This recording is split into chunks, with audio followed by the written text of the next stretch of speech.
de Darou. Justement, pour revenir sur le concept même de crise, certains commentateurs estiment que la crise, bon, vous l'avez dit aussi à votre façon, c'est un mauvais moment à passer et ensuite les choses repartent un peu comme avant. Ou alors il y a une autre conception de la crise, c'est que c'est un peu une manifestation d'une terrible qui indique l'émergence d'un monde nouveau. Donc, si je vous comprends bien, vous êtes plutôt sur cette deuxième acceptation. Ben, ça dépend pour qui. Si vous prenez les exemples historiques, vous avez à chaque fois des crises qui aboutissent à des déclins. Donc pour celui qui était à Venise à la fin du XVIe siècle, la crise c'était la fin, c'était le déclin. Si vous êtes à ce moment-là à Amsterdam, la crise c'est le début d'un siècle et demi de toute puissance.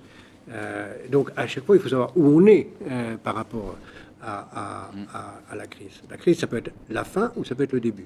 Et puis, ça peut être une fin qui n'est pas une fin. Par exemple, Amsterdam a connu aussi une crise qui aurait pu être la fin, puis ils ont surbondi et ils sont restés un siècle et demi de plus au pouvoir.